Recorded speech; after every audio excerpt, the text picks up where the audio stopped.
Hi, my name is Carswell. I am a research fellow, a registered mental health nurse, and an amateur medical artist.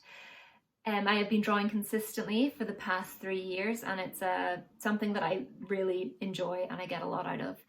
And this video tutorial is going to give you an overview of the principles and the techniques that I use to help myself develop as an artist, specifically in relation to drawing, because that's what I do. I draw. Now, I am an amateur, and what that means is that I have no professional qualifications or professional training when it comes to art, but I do believe that art is a skill, as opposed to some innate talent that only a lucky few have. I think it's a skill that you can be taught and that you can develop with practice and time. Now, this video tutorial is going to first outline the 5 principles that I have used to help myself develop in terms of my drawing and my art, and then also give you a brief overview of some techniques that can help you improve your drawing.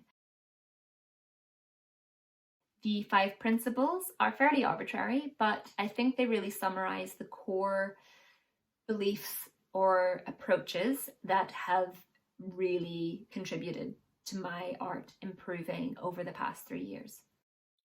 Principle number 1 is draw what you love. This is probably one of the biggest benefits of not being a professional artist, of being an amateur, is the fact that you can draw whatever you like. There are no rules, there are no restrictions, and you have total creative control. If you focus on subject matters that you find meaningful, that you find significant in some way, or even that you just find aesthetically interesting, you will keep drawing, you will keep coming back for more. If you draw things that you have no interest in, if you draw and you don't enjoy it, then there's no point to drawing.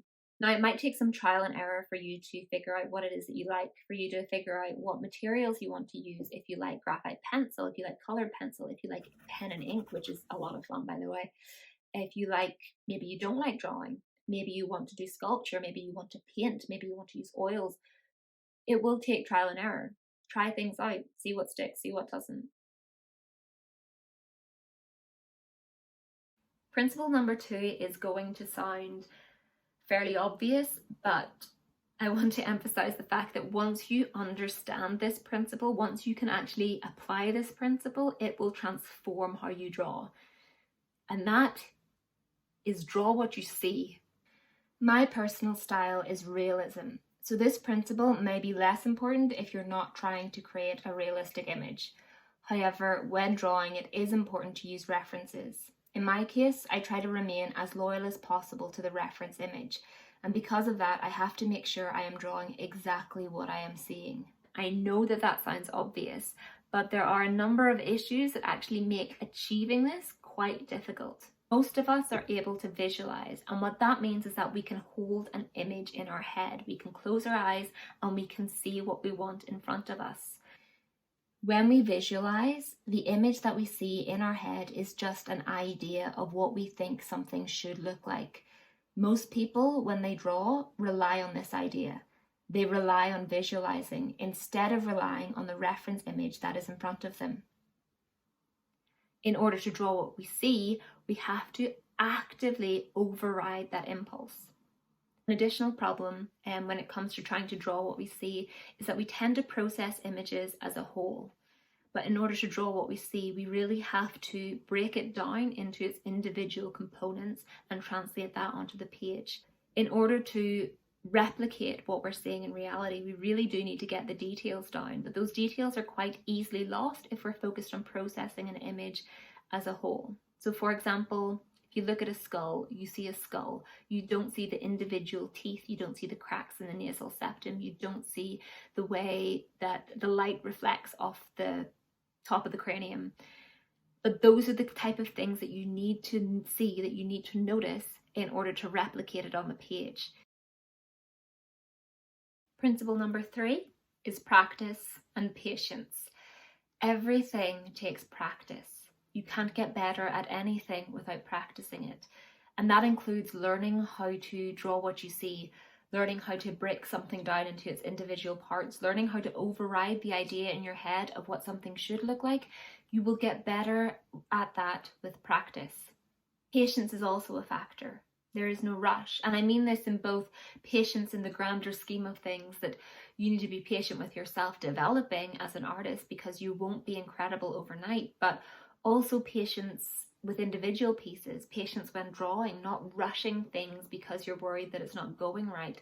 Take your time, figure out what's not working, what is working, and learn from it. There is no rush with any of this. You have all the time in the world to practice. Principle number 4, mistakes are your best teacher. And I mean this in 2 ways. Firstly, in general, you will learn the most from your mistakes in terms of shading, blending, getting the texture right, getting the proportion right, everything. You will learn most from what goes wrong. But I also mean this in a much more specific way. If you get the proportions wrong, for example, I got the cranium of the skull way too small in my first outline. This mistake provides you with a direct, visible guideline for what you need to do to fix it. You can tell from the mistake if it's too small, too big, the wrong shape, whatever it is, you have a direct example now of how not to do it. When this happens to me, and it happens to everyone, I will leave the mistake on the page and work around it, because you have a direct reference now for how to fix it. Principle number 5, use whatever tools and techniques work for you. There are no rules. Personally, I like to draw freehand. What that means is that I put down lines on a page based entirely on what is in front of me, with no additional help. I like to do this because I enjoy it. I enjoy the challenge of it, but it is not the only way to draw. If you don't want to draw freehand, if you find it too difficult, or if you find the process of outlining an image boring, there are other options. There are other techniques that you can use. For example, you can break down an image into its geometric shapes to help you with the general proportions before putting in the detail. A lot of comic artists use that technique. You can also use grids, and this is where you divide the reference image and either the canvas or the paper that you're drawing on into different measured sections, so that you can scale the image up or down and maintain the correct proportions either way. You can use something called a proportional divider, which is like a compass, in order to measure specific aspects of the image to make sure that you're getting your proportions right. You can use a projector if you want, where you can project the image onto a page so that you can get the outline down. Or if you want to, you can just trace it. There are no rules. There's nothing that says one way of drawing is worse than the other. A lot of the Renaissance painters are thought to have used lenses to project an image onto canvas to help them get the outline down.